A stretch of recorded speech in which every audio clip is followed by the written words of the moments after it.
The bad part is you're still managing humans, so it's human beings. And the most unpredictable factor on the planet is humans.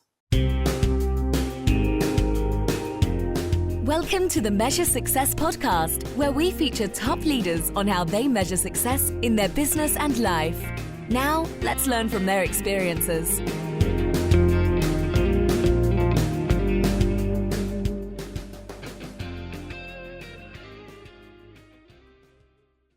Carl J. Cox here, host of the Measure Success podcast, where I talk with top leaders about effective strategies that inspire success. I'm super excited. Our guest today here we have is Joe Rare. He is the underground serial entrepreneur, investor, outsourcing expert, father, and husband. He currently owns 4 digital companies, 5 wedding venues, and real estate investment properties. And this is the best part. All of his companies are being fully run by his virtual assistants. Joe, welcome to the Measure Success podcast. Oh, thank you so much. Thanks for having me. Those who aren't watching right now on YouTube, if you are looking in the background, you have been devastated. You had the coolest studio when I did our prep talk, and now you got still a really cool view behind you. But what happened to you, Joe, recently that messed up your whole world? Oh, sometimes winters in Montana freeze pipes, and we had a hose bib freeze, and so it busted, and it happened to be right above my office. So my office got flooded, and right now there's no floors, there's no cabinets on the wall, everything's torn out. So we're in the reconstruction phase. So hopefully it'll be done in the next couple of weeks. But I am at my dining room table. So definitely not how it was supposed to go. And for those, once again, literally your background, your studio was one of the best I've seen in my nearly 200 podcasts that I've recorded. And so I was excited to show it off again to the world. And then boom, this happens. Well, I've actually, I'm like, should I change something now that I've got it all torn out? And I was like, no, it just needs to go back exactly how it was because it was good.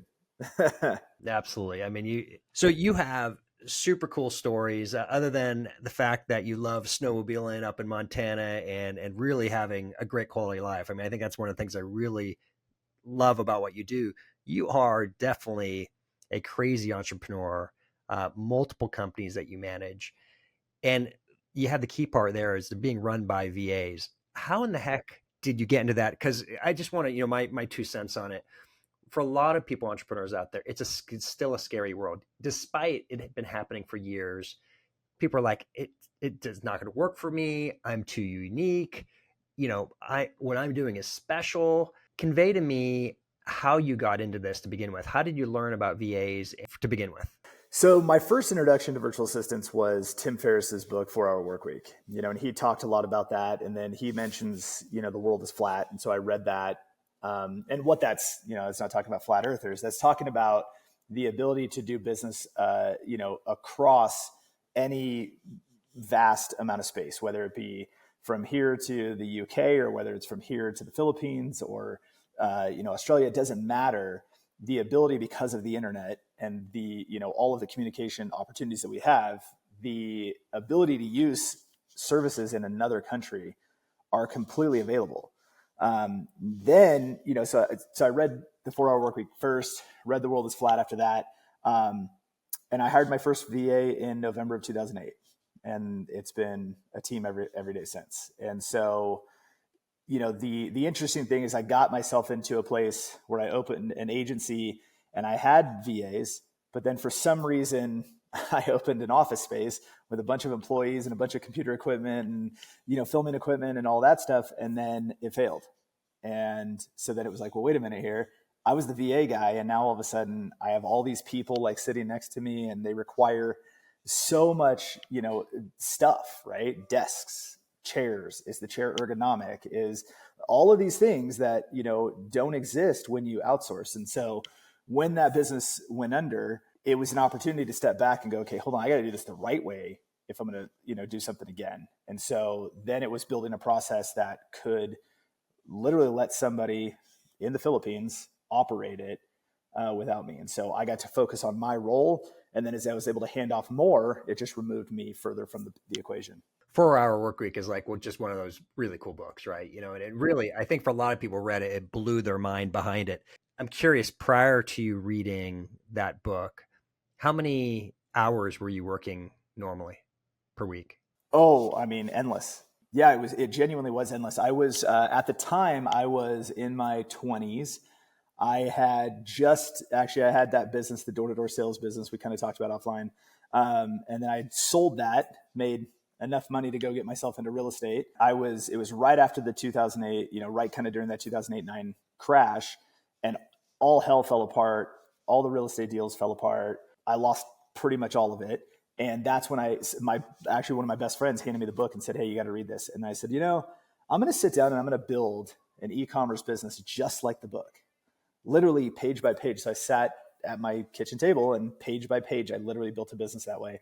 And I sold products on the internet, and I had virtual assistants doing all of it. So you tried this, went out. What's the biggest surprise that you had in a good way, and the biggest surprise that you had in a bad way when you started working and using VAs? The biggest surprise in a good way was obviously all that they could do. Every time I turned around, if it wasn't something physical where I need somebody to pick this up and put it over here, you could just outsource it. You could have somebody else do it. And so then it becomes your imagination. It's like, well, what else could I get off the plate? Well, what else? And the last thing is the privacy of your inbox, your email. That was the last thing that I was able to finally let go of, because we're so attached to it and we think like it's, nobody else can see it, right? And then that was like the biggest release was that one. Once I had my executive assistant start checking my email on my behalf, and then getting, hey, here's the emails you need to respond to, and having them categorized in like high priority, mid, low. And then she gets better, and then she can actually respond as me. And so, if we were to think about how many emails we get in a single day, it's obnoxious, right? And most of them are a lot of deletes and, filter them through. But what if somebody could just answer them as you, because they get used to how you respond and they understand what they are and all those things. So that's kind of the good part, right? Your imagination is your only limitation. The bad part is you're still managing humans, so it's human beings. And the most unpredictable factor on the planet is humans. Like we can do amazing things, but we also mess up a lot of stuff. And so figuring out how to build processes that let you manage humans in an effective way while giving them autonomy, but yet having oversight, that was the hardest part. And then once we kind of cracked that code and figured out that system, then it's been easy. So I'm curious about that a little bit more. But one of the things I've heard recently with VAs is that for a while, and I'll go specifically to the Philippines, where there was so much gratitude to have work. They're willing to do anything, work crazy hours. But now there's a little tiny bit of entitlement happening. Are you seeing that? More. There's way more than a little bit. It's happening here. It's happening, in the US, it's happening everywhere. And it's really challenging. It's something you have to recognize is just flat out part of life now. That entitlement piece of life and everything else is actually occurring.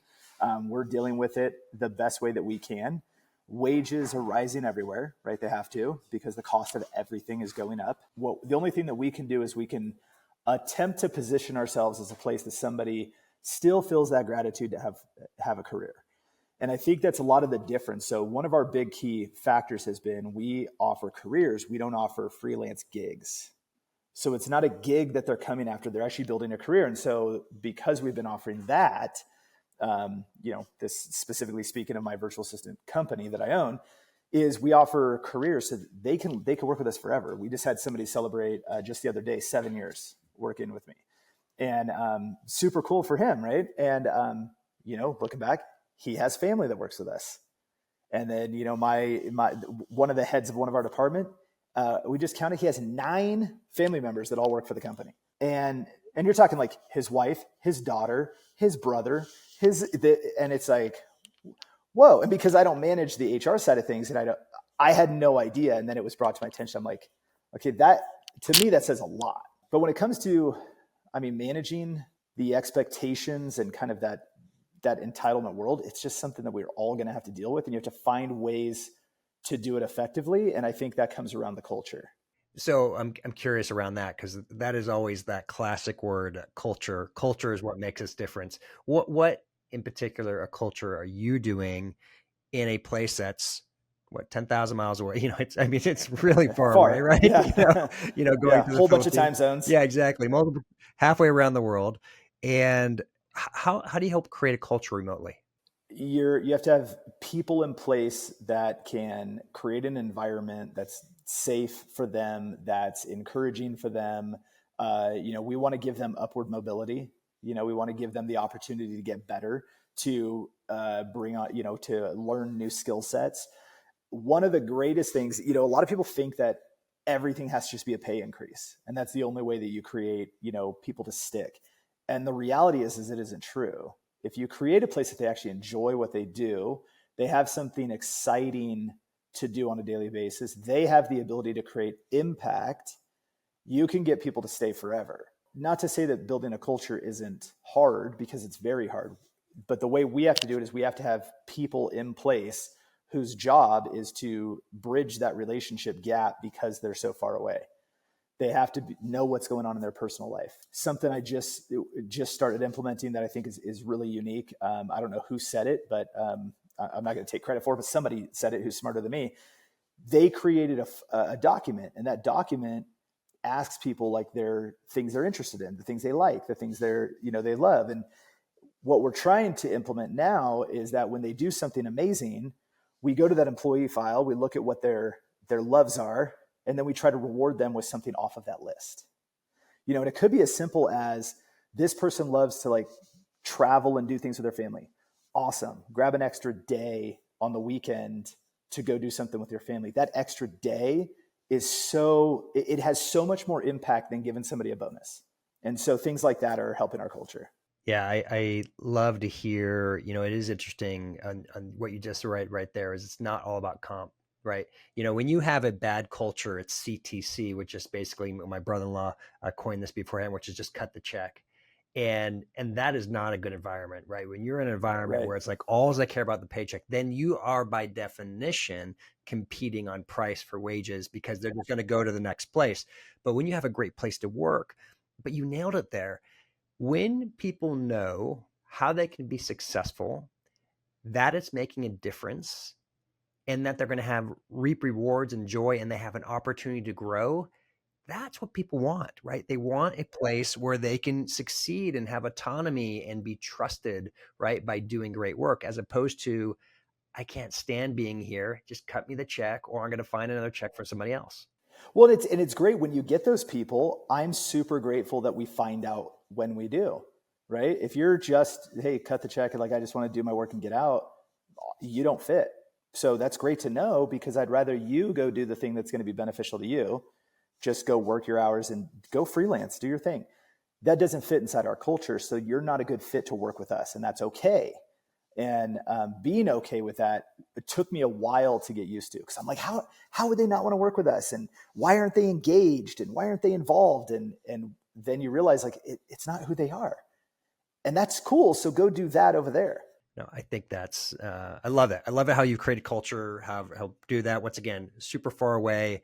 Now, once again, you have more than just the virtual company. You have these wedding venues, right? And Yeah. really cool. How did you get into that? And how are you really changing the model on wedding venues out there? So my best friend owned a venue, and for a whole lot of years, I tried to convince him to let me run the marketing for the venue, and no, we're good, And it was kind of our business is basically all referral based, and I'm like, well, referrals last as long as referrals last, and so then finally, after it was like 4 years of me just saying, hey, let me try it, and he wouldn't do it. They made it through the 2008, 2009 crash. That was challenging. They came out of it on the other side, and it was rocky for a while. And then, we're drinking a whole bunch of beers one night, and I said, hey, listen, let me try this idea that I have. Worst case scenario, it doesn't improve anything, but it'll cost you next to nothing. And 14 months later, we doubled the revenue of the business. And so it was like, okay, hold on, I think we're onto something. And, then it was like, hey, I want to, I think I deserve some extra pay. And it was like, all right, fine, we'll do that. And, but then I said, I can open this up to other venues around the country. And so that's kind of how we started. That became one of, the agency that I launched was working with just specifically wedding venues. And that led us into doing turnarounds and equity and all those things. And that's how we got involved in that. But I just found a model that what I was trying to do was working. And I said, well, I could do this somewhere else. I tried it with another venue. It worked. And the next thing you know, we're doing it with 100 venues. And, it's working well. And so we introduced something different that the industry hadn't had. Now, of course, everybody copies your model and, they do what success, they follow the clues. And then, so now we just pivot and we do something a little bit different and, continue on. But that's how we got into it, is that literally my best friend owned a venue. I love that. I mean, you wonder how many, well, I guess those are listening, how many times it's in that completely informal moment, perhaps a few more too many beers, right? We're willing to give the offer that can't be refused, right? Yeah, that's right. I love that. So you're also, now I'm curious, are you into the real estate because of the wedding? I think you were in real estate beforehand, right? And so, but you're still into it today. How is that going for you? Interest rates, of course, are a lot higher than they used to be. How is that impacting your business? And are you seeing opportunities because of it as well? Yeah. So, I mean, kind of, I was in it before and failed and then, got back into it. And, one of the biggest lessons I learned back then was I was kind of a hotshot in my 20s and I was buying real estate using a lot of the amazing financing that used to exist back in 05, and so forth, where stated income, no doc, like you could just say whatever you needed to get the deal done. Right. We were able to do that. And we were doing a lot of fix and flips. But what I was doing was watching, and I was an idiot in my, my 20s, and I was watching the market just continue to rise. And it was like, well, this is I'd never seen a cycle before. So, I had no idea that the real estate market crashed, and how could it crash? And so, I was playing the appreciation game, and I was only in it for the capital gain margin. And I wasn't paying attention to like, well, how does cash flow work and all those things. And so unfortunately I shot myself in the foot with that, because when the market tanked and all of the equity disappeared and you're in the middle of construction, you have nothing to sell. And so it was like, whoa, okay, I'm going to give these properties back to the bank and I'll start over in a decade. And so, now the focus is, okay, if we're investing in something, it's got to make sense cash flow. I understand a heck of a lot more about appreciation and cycles and all that, but also the tax benefits, to being able to depreciate the asset and all of those things. So actually looking at all factors going into an investment to get a return on it, once you understand all of that, all of a sudden it makes investing more fun. It makes it make more sense. Now, some projects are a total pain in the ass and they take forever. But when you look at some of the gains that you can get out of it, and then the security of, hey, I put my money into real estate and it's sitting in real estate, the dirt can't go anywhere, right? It's not like it's paper that can just evaporate. We still own the hard asset, and there's renters in there and they're paying us money. And that's the part now that I didn't have back then, is I wasn't doing, like long-term and short-term rentals. We weren't doing cash flow, focused investments. It was all that short, quick, grab the cash and go. And it worked while it worked, and then it didn't. But now, the way interest rates are right now, I think that the opportunities are going to begin to flow a lot more. It's been stagnant for a little bit. Creative deals are kind of all that's really out there. But I think we're kind of moving towards an opportunity where people need to move for various reasons. And so I think that there's going to, regardless of how good their interest rate is, and then they're like, man, I don't want to get rid of my interest rate and move, but there's job changes, there's divorces, there's deaths in the family, there's all those things. And I think it's going to open the door to a lot of people because the market has sat pretty stagnant. Plus the fact that there's not enough housing for the demand that exists. So at some point, the teeter-totter is going to break, and hopefully you're on the right side of it. Yeah, I think what surprised me the most when the interest rates went up is I just naturally presumed that home prices would go down, right? Because the cost of financing, but that's not what happened. Yeah. It created a scarcity because nobody wanted to move because they were caught in their 2.5% 30-year mortgage. Yep. And so it's, I was actually literally last night talking to a neighbor, and he's like, yeah, we could sell, but then what? Where do we go? We don't want to just move laterally. Like, oh, great, I sold at my, and I had this 3% interest, and now I'm going to go buy something else and have an 8% interest just so we could change to a different like interior environment. Like that doesn't make any sense.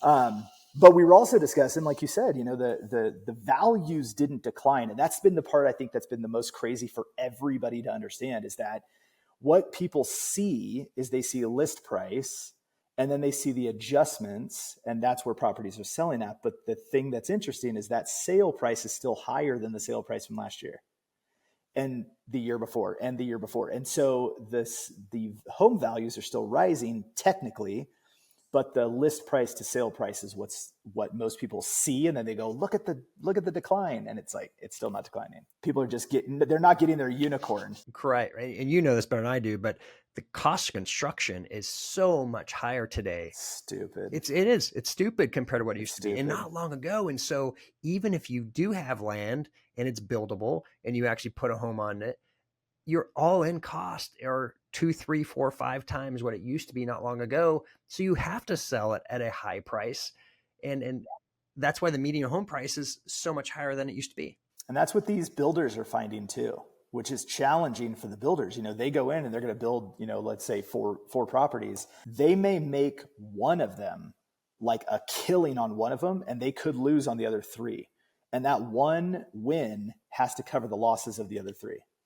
And a lot of them, we have a friend who's a builder as well, and that's what he talks about. He says, some of them you just don't make any money on, and it's a challenge. And so if you're a developer and you're doing things on credit, like it's tight.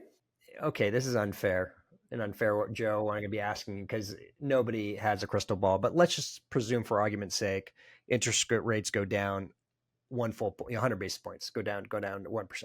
What do you think will happen then? Because of course there is projections that the interest rates are going to go down, the Fed's going to go down. So theoretically mortgage rates should go down at the same time. Would you think, and I guess there's multiple stories here. Do you think that home prices are going to go up? Do you think that home prices are going to stay flat because more people are willing to sell, because they're more willing to come in at, let's say, a 6.5% interest rate versus a 7.5% interest rate? I'm curious, what do you see from your perspective that might happen there? Values will go up, right? Because, just hands down, there'll be opportunity for people to come in and start buying. And what'll hopefully, just like we've seen just over the past year, even, just because list price isn't getting purchased at list price and they're dropping prices doesn't mean that the actual sale price of the market is coming down. It doesn't mean that people are spending less on a house than they did 2 years ago. So I think that the values of home are going to continue to rise. I don't think 1% is going to put a bunch of people on the market. We got really spoiled with 2 and 3%, 4% mortgages. I think we got really spoiled. And I still think people are going to be very stubborn to make a lateral move and gain 3% interest on their next mortgage. Because then here's the next challenge. If I sell my house over here at $1 million and then I turn around and go buy something at $1 million, my mortgage payment goes up $4,000, $5,000 a month because of where you purchased over here versus over here. Who's doing that? Who wants to do that? Because the upgraded life would be you sell your house over here, that $1 million house, and you go buy something that's $2 million over there. And now you took your mortgage payment from whatever it was to an increase of $15,000 a month. That's insane. And so it's really challenging when people are doing that just on like their own home. There's just not, I don't think that as many people are upgrading the way they were. And if you're a baby boomer or whatever, and you're downgrading, you're not going to downgrade to something that gives you a higher mortgage payment. And that's what's happening. And even lowering interest rates at a point still doesn't fix that. And so I think that's a challenge. Such a fascinating, I'm super curious to see how this plays out. I'm not myself, quote unquote, a real estate investor. So I'm just get to kind of watch from the outside, but I do have younger kids and they're getting to that point where they'd love to buy, and it's tough times, right? And to be able to, if you're an individual, if you don't have 2 income or very high income, to be able to buy a home as a young person is not like how it used to be when you used to be able to buy homes for $100,000, $200,000. Yeah. So here's an interesting thing. I didn't know a lot about this. Vanilla Ice. Remember that? Oh, yeah. Guy? I do remember Vanilla Ice. Ice Ice Baby.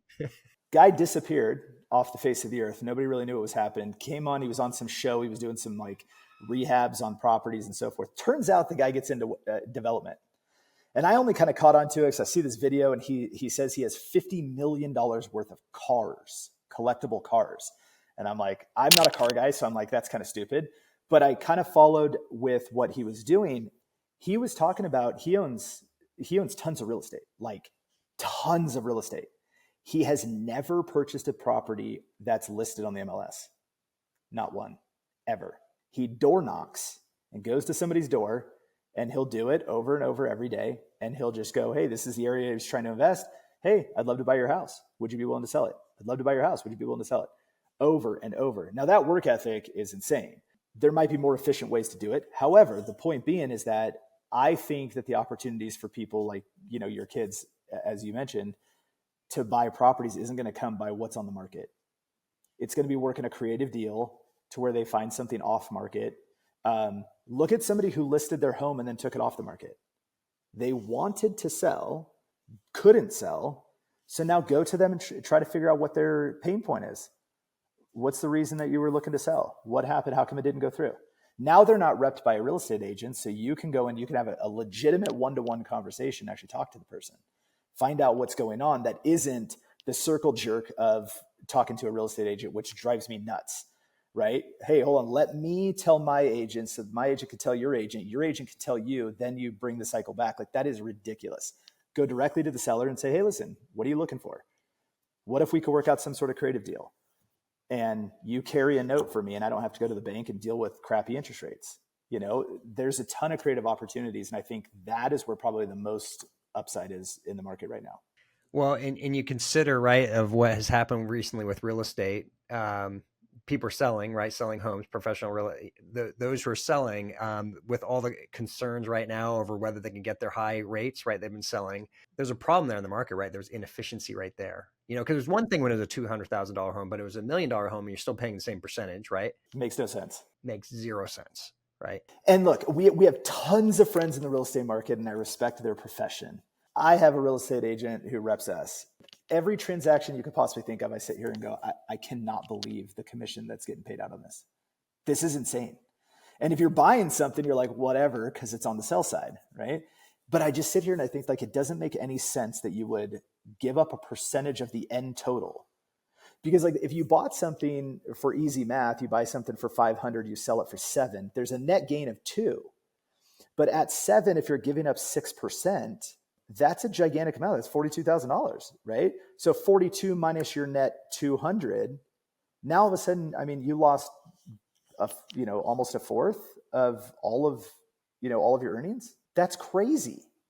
That's a lot.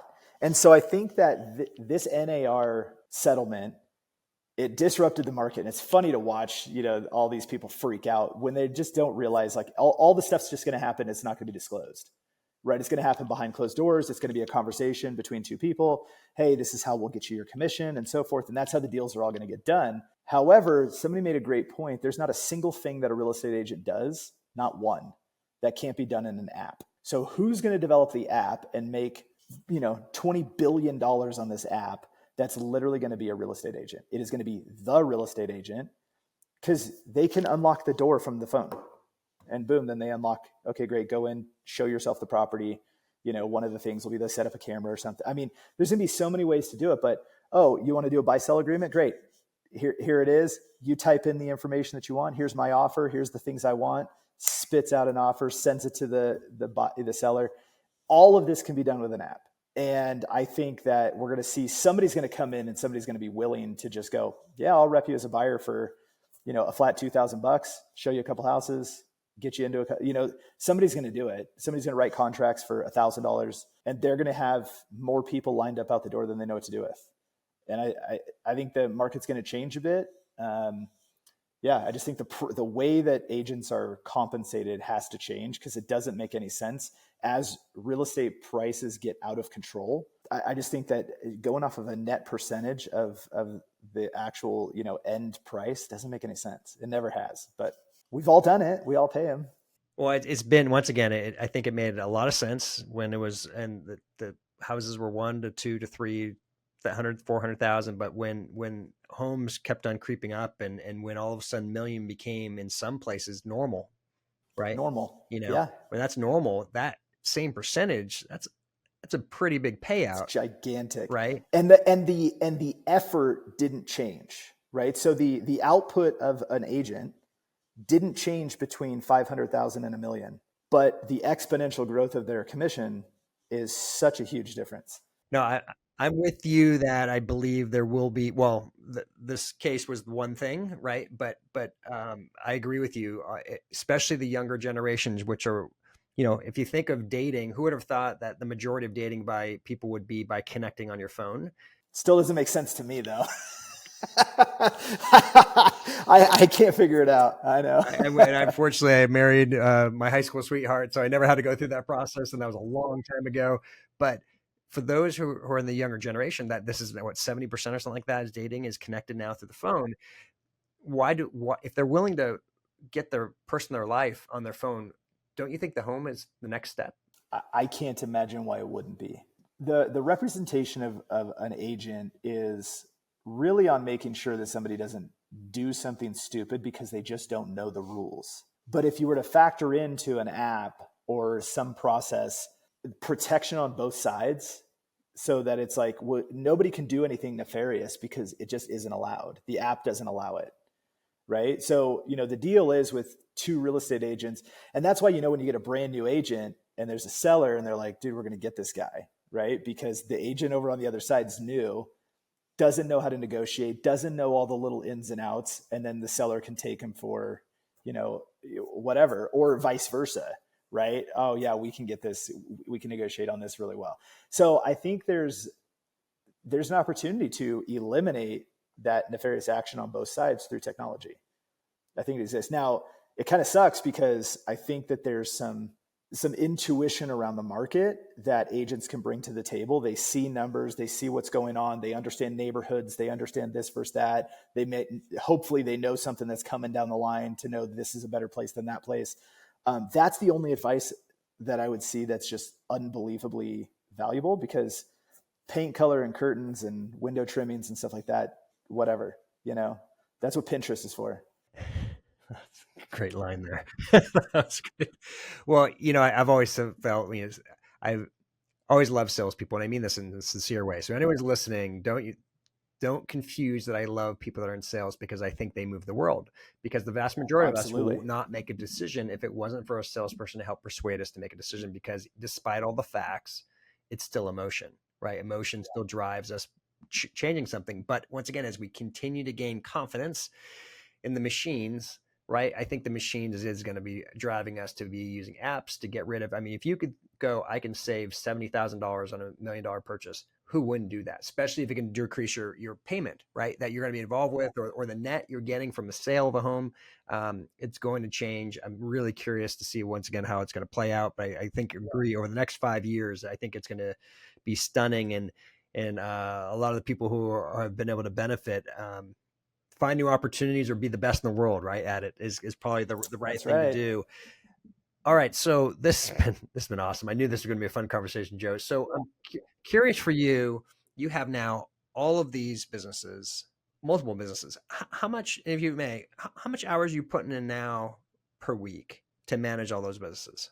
So I look at it so I'll reframe kind of what it means by management. So I get to be more of a strategic advisor, right? And I'm an investor in my businesses. And so I get to take kind of that 10,000, 30,000 foot view. Okay, what's the direction that we want this business to go? And I don't necessarily have to sit down and go, well, here's how you take HR and you do this in HR. I don't know HR. Here's how you manage client success over here. And here's how we should close sales, I'm not doing that part. But what I can do is say, hey, our big North Star for this year is to do this. And then what that's going to take is that this department, that department, that department, that department all have to do these things. Okay, go. And that's that. And then it becomes, okay, so how much capital do we need? How much human capital do we need? What other resources do we need? And am I willing to invest in it to get the outcome that we're after? And so when the back end process of operating one business versus four is the exact same, I just do the same thing. Here's our North Star. Here's the things that people are going to need to do to execute that. Please go do that. And then we check back in and we go, okay, great. What does this look like?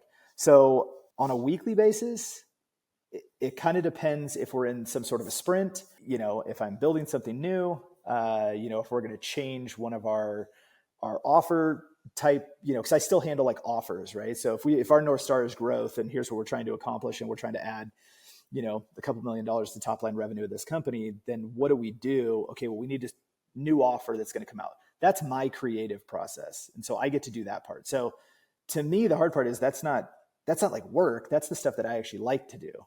What I don't want to do is I don't want to get an email from somebody complaining because something this or that isn't happening. That's the stuff that drives me nuts. And I'm like, get it off my plate, somebody else. And thankfully, Martina, who set up our obviously connection, she handles that now and she directs it to where it needs to go. And that's helpful.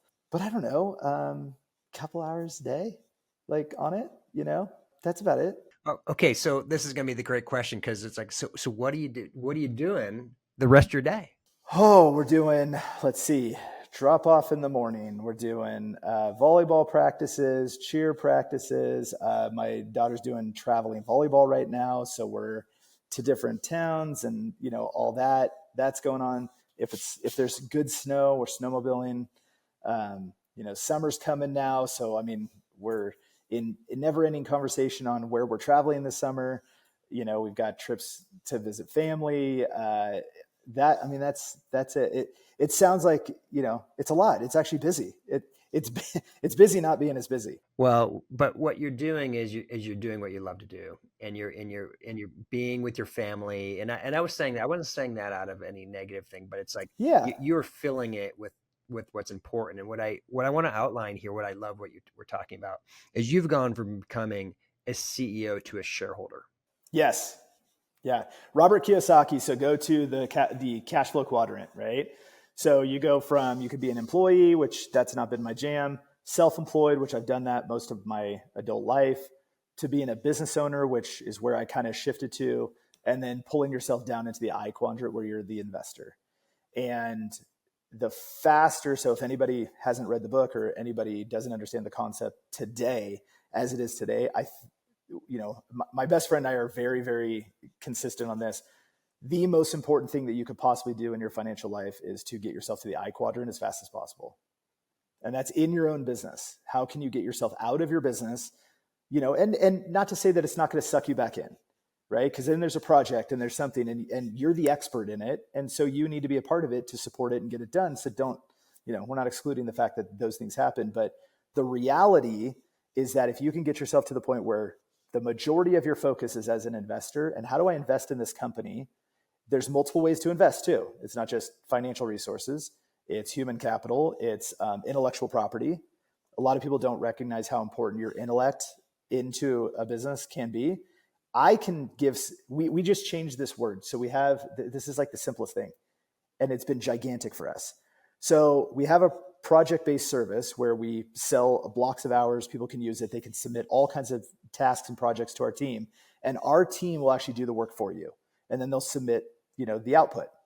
Well, in it, if they run out of hours because they're submitting a ton of projects, we had this thing that would be called, our team would say, hey, would you like to do an early, something to do with paying money? Do you want to do like an early pay to re-up your hours?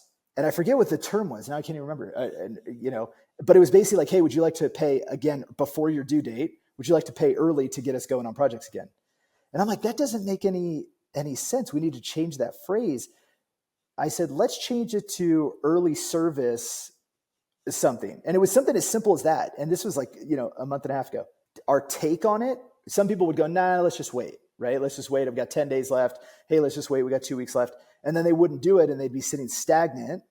Well, now what we just increased is we increased people using their hours and sometimes paying us, more people paying us 2 times in a single month than what we had previously.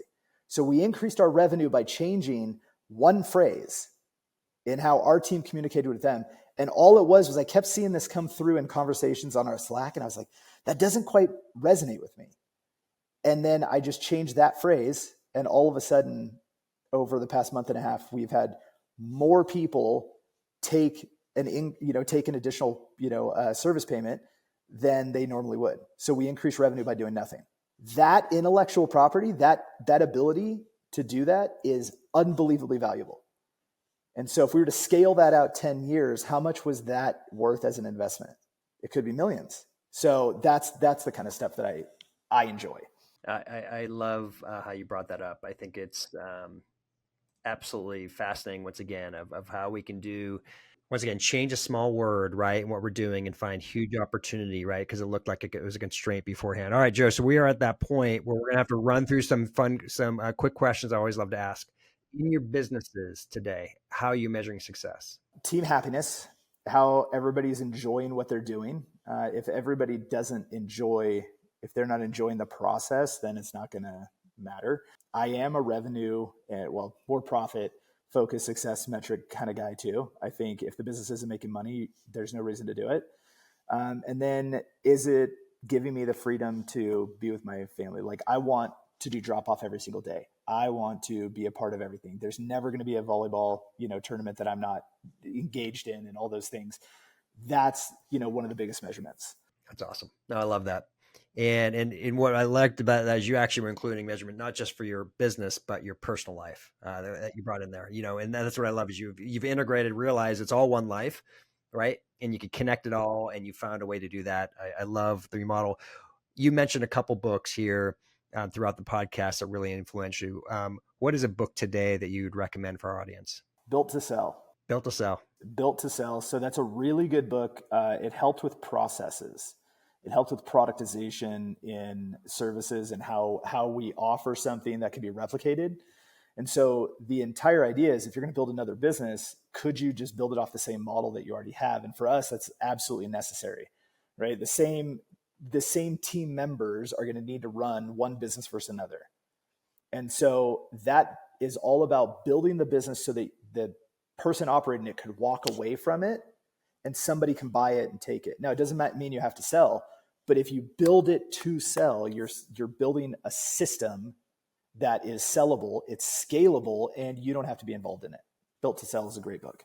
Perfect. Great recommendation. Joe, how can people connect and learn more about what you're doing? Easiest way, you want to email me, joe@level9virtual.com, level9virtual.com, or on all the socials.